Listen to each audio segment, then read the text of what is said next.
Olá, bom dia, sexto ano. Estamos aqui na nossa quarta-feira, dia 23 de setembro de 2020. Vamos para a nossa aula de língua portuguesa. Ontem tivemos uma aula online e, reforçando aqui, eu peço que você pesquise uma fábula ou uma parábola e copie no seu caderno de produção de texto. Nós vamos agora para a correção do livro que foi passada na aula anterior.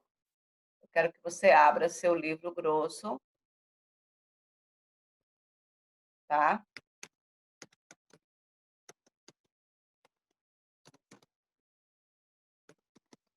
Livro grosso, página 247,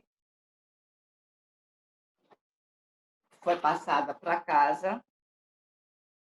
E 248, vamos continuar o nosso exercício de classe feita em casa. Então, temos aí 247 e 248. Espero que você tenha lido novamente o poema, Dispersão, né? E vamos para Desvendando os Segredos do Texto, página 247. Vamos para a correção dessa página. Então, tem aí, ó, como vimos no primeiro momento, o eu lírico não pode ser confundido com o próprio poeta. Na verdade, em um poema cujo tema principal é a solidão do eu lírico, por exemplo, o poeta que o escreveu poderia simplesmente não estar se sentindo só. A gente já falou muito sobre isso, né? Que quem escreve pode estar escrevendo uma poesia triste, mas pode estar feliz ou vice-versa. Muitas vezes, para atingir belos efeitos de sentido, o autor simula, faz de conta que está triste, simula emoções, sentimentos, mas isso não quer dizer necessariamente que ele estivesse se sentindo exatamente como escreveu. Nesse texto, são características do eu lírico. Nesse texto aqui, Dispersão, temos aí 4. Então, nesse texto, são características do eu lírico, menos uma, exceto menos uma. Letra A, B, C ou D. Então, temos frustração, temos desilusão, temos tristeza, temos. Então, a resposta é a letra A. Tá bom? Otimismo. Ele não tem otimismo. Certo, gente? Releia essa estrofe. Passei pela minha vida um astro doido a sonhar. Na ânsia de ultrapassar, nem dei pela minha vida. Dei está aí em negrito. O que a palavra destacada significa nesse contexto? No caso, é no sentido de dar? Não, né, gente? Então, aqui, 2, letra A, quer dizer, eu nem dei pela vida. Eu nem percebi. Então, no sentido de perceber. 2, letra A. Nos 2 primeiros versos da estrofe 2, vamos para a letra B agora. Nos 2 primeiros versos da estrofe 2, o eu lírico explica como era seu modo de viver. Explique com suas palavras.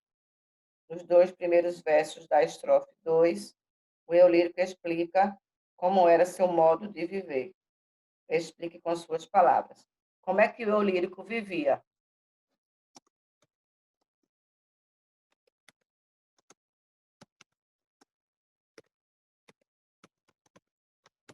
O eu lírico vivia preocupado sempre sonhando. Ah, não, gente, despreocupado. Aqui no meu livro tem preocupado, mas despreocupado, tá? Sempre sonhando. O livro errou, mas quem não erra, né, gente? Letra C. No último verso da estrofe 2, aí você tem que saber o que é verso, o que é estrofe, que eu sei que você já sabe, né?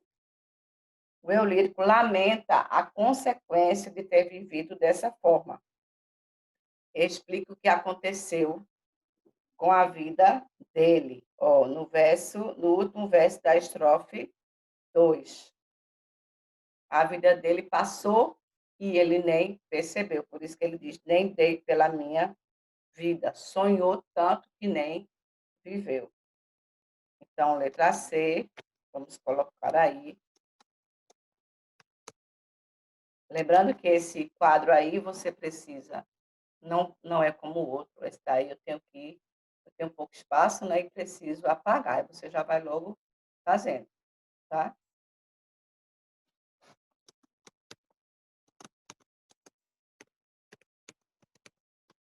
A vida do eu lírico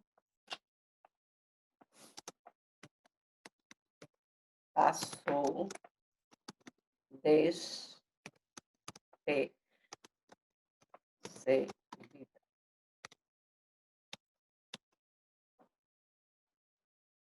Terceira questão. Analise esta estrofe. Para mim é sempre ontem. Tá? É o que ele diz. Não tenho amanhã nem hoje. O tempo que aos outros foge cai sobre mim feito ontem. Como eu lírico percebe o tempo? Esse tempo dele está no passado, presente ou futuro? O que é que vocês acham?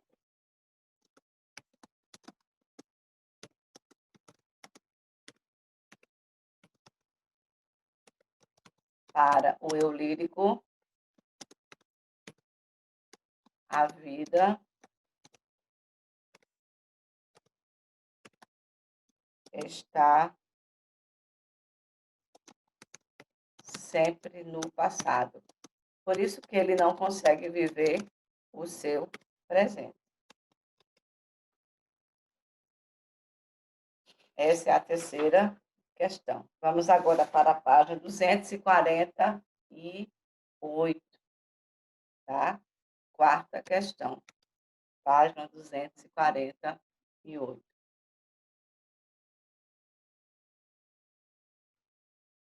Tem aí, abre aspas, reticências com os colchetes, lembrando que isso aí quer dizer que há coisas faladas que não foram colocadas aí, né?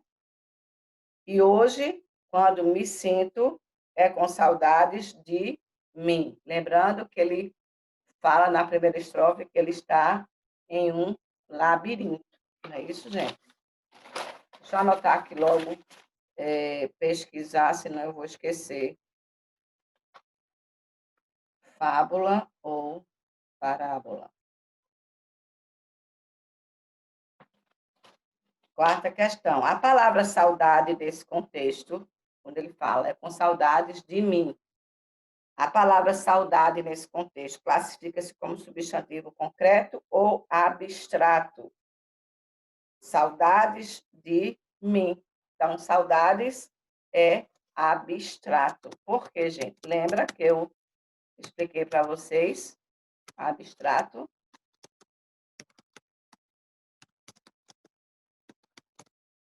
A palavra saudade depende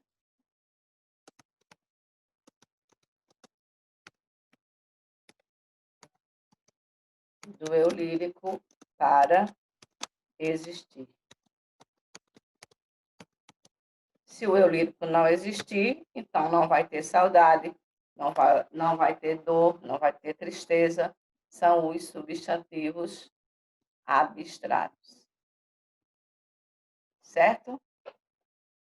Aqui lírico tem o acento, então fica lírico, tá, gente?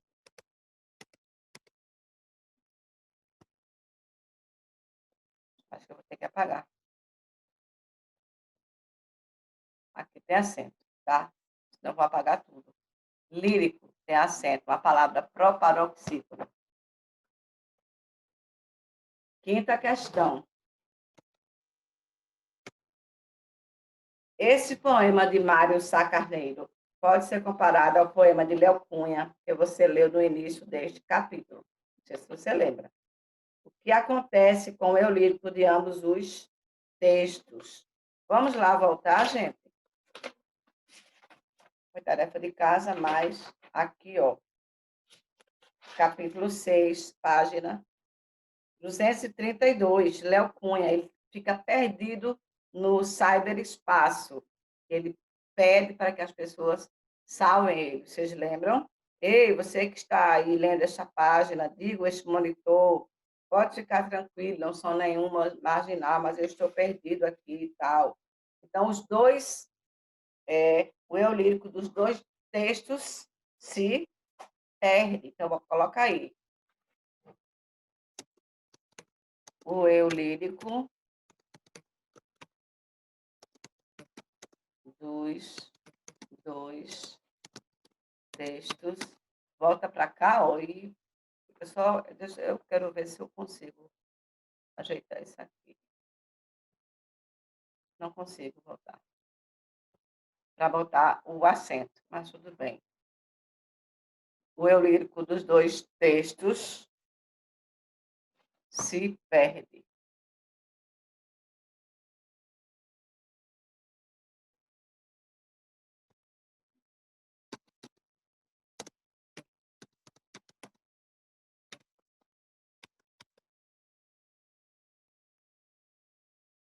Deixa eu ver se eu posso voltar para cá. Esse quadro aqui é um pouquinho complicado. Deixa eu ver se eu consigo voltar para cá. Não consigo voltar.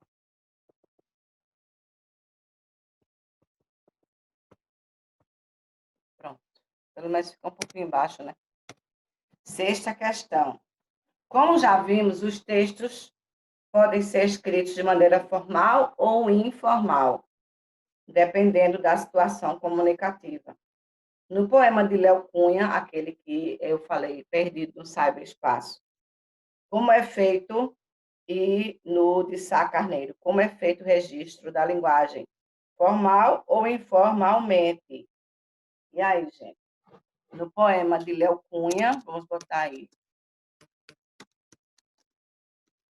no poema de Léo Cunha,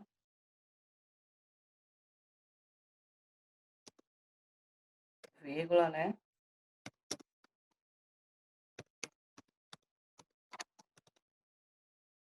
A linguagem, vamos separar aqui,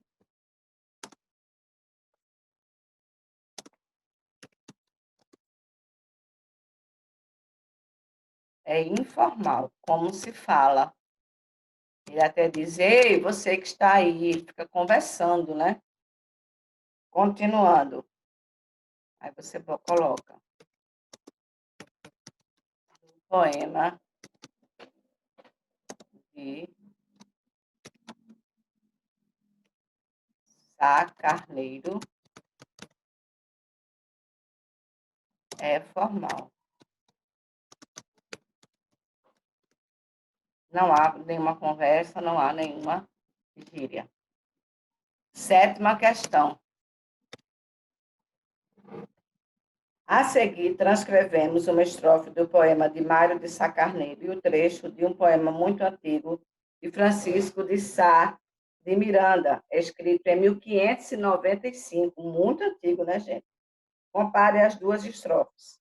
Perdi-me dentro de mim porque eu era labirinto.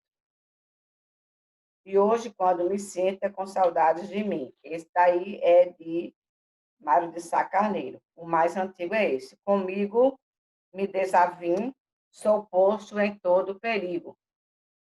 não posso viver comigo, nem posso fugir de mim. Francisco de Sá Miranda. Então, tem aí. Como você mesmo percebeu, os dois poemas abordam os conflitos do eu lírico consigo mesmo. Eles estão conflitando, há uma guerra entre eles, né? Podemos dizer assim, há uma guerra entre eles. Sim, falando nisso, a palavra desavim, na estrofe de Sá Miranda, significa discordar. Comigo me desavim. Discordei de mim, porque como é muito antigo, em 1500, no ano de 1500, as palavras tiveram umas mudanças. Coisas de linguagem poética também. Então, vamos lá. Com base nesses dois textos, assinale a afirmação que esteja correta. No texto 1, o eu é inimigo de mim. No texto 1, o eu despreza o mim. No texto 2, o eu encontra-se ao lado de mim. No texto 3, o eu não sente saudades de mim. E no texto 2, o eu e o mim estão de mãos dadas. Só é prestar um pouquinho de atenção que você vai encontrar, tá? Então, sétimo, no texto 2, o eu não sente saudades de mim. Então, sétimo, letra D. Aqui já vamos passar para a atividade de classe feita em casa, né? Porque a atividade foi até aí que eu passei, até a sétima questão. Então, vamos lá, vamos falar um pouquinho sobre sílaba poética, gente. Quando a sílaba de uma palavra é pronunciada com outra, elas formam uma sílaba poética, como no segundo verso, sou posto em. As sílabas poéticas são diferentes das sílabas gramaticais. A quantidade de sílabas poéticas indica a medida de um verso. Então, vamos ver aí, ó. Oitava questão. O ritmo é um importante recurso para a construção dos poemas. Ao elaborar os versos, o autor observa a colocação das sílabas tônicas fortes e as sílabas átonas fracas. Já estudamos isso em fonemas, de acordo com a maneira como ele deseja que cada verso seja lido. Então, os versos a seguir foram separados, olha aí, metrificados a partir das regras ortográficas. Veja, 1, 2, 3, 4, 5, 6, 7, 8, 9, 10. Então, comigo me desavim, sou posto em todo o perigo, não posso viver comigo, não posso fugir de mim. Então, em seu caderno, vamos destacar a sílaba tônica de cada palavra, de acordo com as regras ortográficas, tá? Você vai identificar quantas sílabas poéticas há nestes versos, tá? Então, vamos contar aí. Isso é você botar primeiro verso, 7. Aí, ó. Primeiro verso,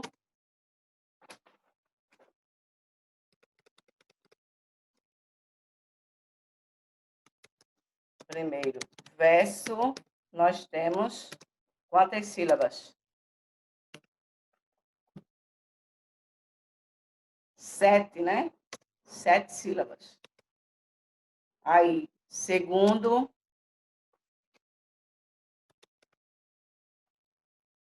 verso,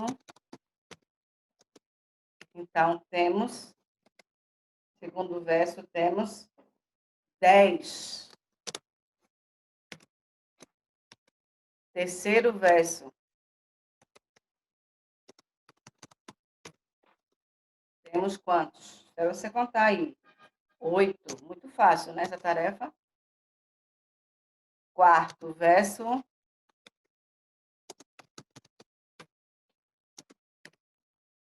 temos 7. Novamente, igual a o oitavo, primeiro verso. Ok? Vamos para agora a 9ª questão. Nos poemas é muito comum também o emprego de figuras de linguagem, tá? Então, a árvore canta, o mar chora, são atos que se dão aos seres mortos, aos seres inanimados.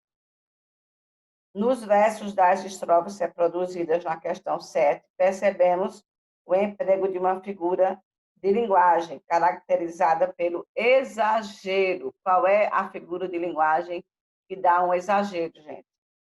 Sentimental do eu lírico. Que figura é essa? Tem uma figura que exagera e outra figura que diminui. Então, a figura que exagera: estou morta de sono, estou morta de sede, já falei 1000 vezes. Então, há um exagero naquilo que você quer falar para chamar a atenção da outra pessoa. Então, hipérbole.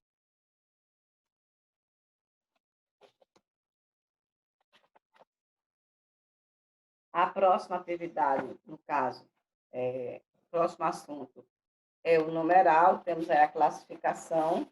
A tarefa de casa já está aí feita, né? Você vai procurar uma parábola ou vai procurar uma fábula, que foi a tarefa que nós fizemos, a aula que nós tivemos ontem, né? E eu vou revisar, vou dar novamente essa aula, porque tivemos um probleminha de conexão, mas aí você não vai perder essa aula, tá? Vamos para a aula de amanhã revisar a produção de texto. Então, a mesma aula que eu dei ontem, então vamos passar para a quinta-feira, certo, gente? Temos aí 249, aprenda mais. Olha aí, ó. Outro importante recurso utilizado pelos poetas para dar ritmo aos poemas, são as rimas, que correspondem aos sons iguais ou semelhantes que as palavras apresentam em um mesmo verso ou em outro. Elas podem ocorrer no interior ou no final dos versos. Então, vamos observar aí, ó. Não sinto o espaço que encerro, nem as linhas que projeto. Se me olho ao espelho, erro, não me acho no que projeto. Além das rimas e dos ritmos, os poetas podem contar também com a repetição de palavras. Quando a gente vai escrever uma produção de texto, é bom que a gente não repita as palavras, mas o autor de poemas, de músicas, letras de músicas, eles têm essa liberdade de repetir as palavras. Vogais e consoantes, como você pode ver nessa estrofe. O projeto, está em verde. Como você pode ver nessa estrofe do poema de Mário de Sá Carneiro. Então, todos esses recursos contribuem para a musicalidade dos poemas. Então, se você quer aí aprender a fazer poemas, fazer poesias, já tem gente que já nasce com um dom, né? Já sabe rimar. Eu mesma vi, não sei se vocês viram, já faz um tempinho, um menino que fazia rimas assim, brincando. E tem gente que passa muito tempo para rimar 2 palavras, mas isso é normal, né? O poeta, ele já nasce poeta, eu acredito. Com certeza, só falta ele ser descoberto. Mas tem gente que tem mais facilidade e outras pessoas possuem menos facilidades. Tem umas que não sabem mesmo fazer de jeito nenhum. Isso é normal.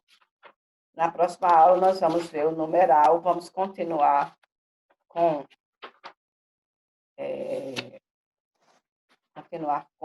os poemas.